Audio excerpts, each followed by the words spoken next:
Habakkuk chapter 2.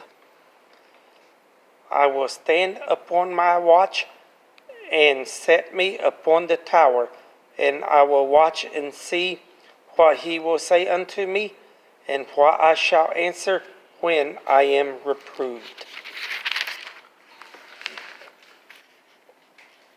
And the Lord answered me and said, Write the vision and make it plain upon the tables, that he may run that readeth it. For the vision is yet for an appointed time, but at the end it shall speak and not lie.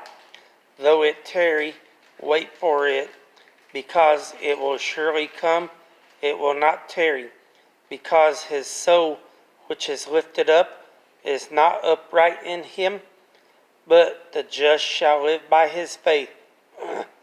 Yea, also because he transgresseth by wine, he is a proud man, neither keepeth at home, who enlargeth his desire as hell, and is as death, and cannot be satisfied, but gathereth unto him all nations, and heapeth unto him all people.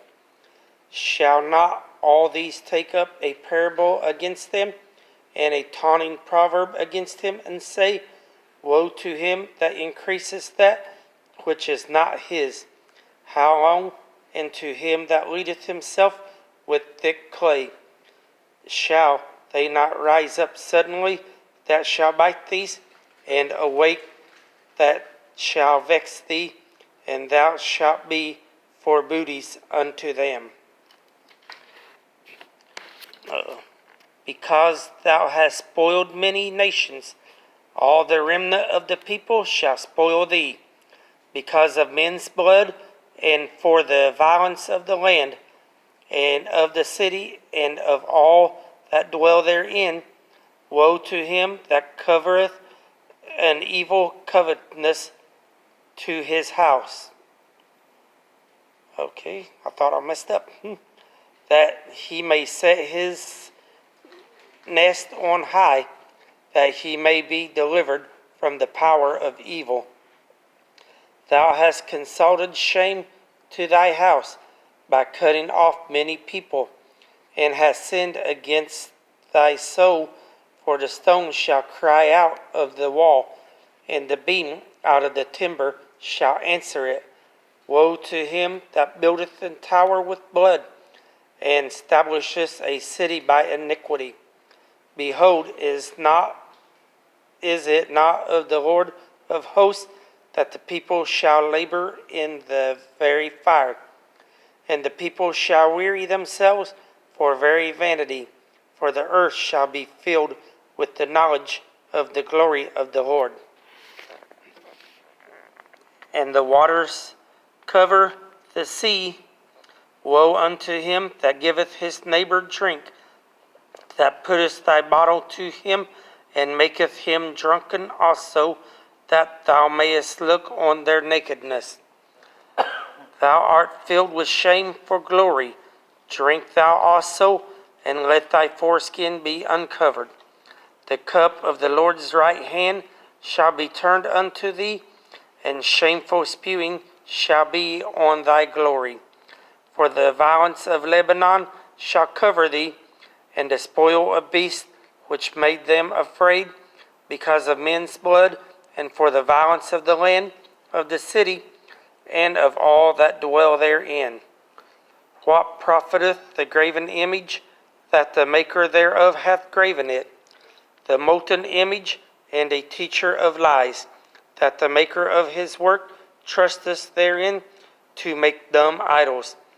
Woe unto him that said to the wood, Awake, to the dumb stone, Arise, it shall teach.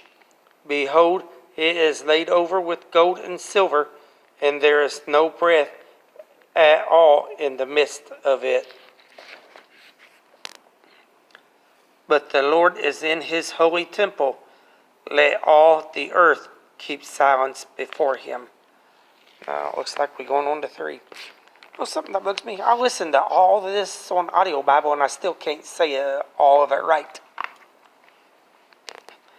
Okay, a prayer of Habakkuk the prophet upon Shigionoth. O Lord, I have heard thy speech and was afraid. O Lord, revive thy work in the midst of the years. In the midst of the years make known. In wrath remember mercy. God came from Teman, and the Holy One from Mount Paran, Selah. His glory covered the heavens, and the earth was the fruit that was full of his praise. And his brightness was as the light. He had horns coming out of his hand. Okay, and there was the hiding of his power. Before him went the pestilence, and burning coals went forth at his feet. He stood and measured the earth.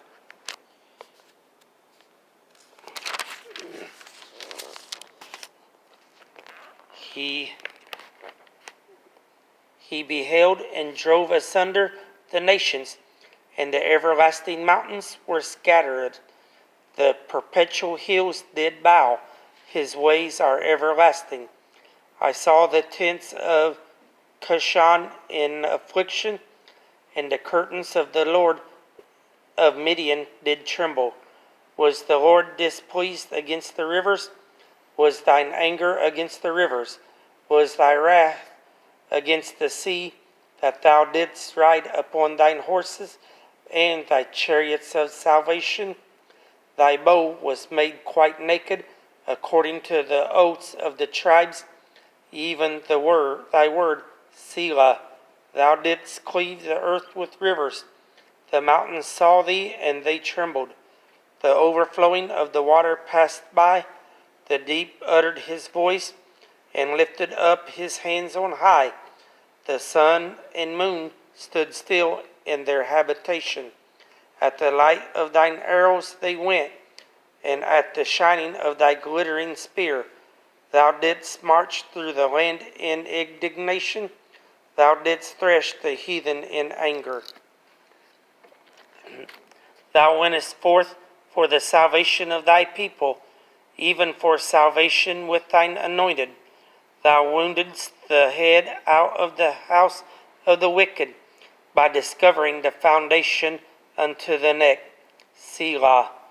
Thou didst strike through with his staves in the head of his village. They came out as a whirlwind to scatter me. Their rejoicing was to devour the poor secretly. Thou didst walk through the sea with thine horses, through the heaps of great waters. When I heard, my belly trembled, my lips quivered at the voice. Rottenness entered into my bones, and I trembled in myself, that I might rest in the day of trouble. When he cometh up unto the people, he will invade them with his troops. Although the fig tree shall not blossom, neither shall fruit be in the vines. The labor of the olive shall fail, and the field shall yield no meat. The flock be cut off from the fold, and there shall be no herd in the stalls. Yet I will rejoice in the Lord. I will joy in the God of my salvation. The Lord God is my strength, and he will make my feet like hinds' feet, and he will make me to walk upon mine high places, to the chief singer on my stringed instruments. I guess tomorrow looks like we start on Zephaniah.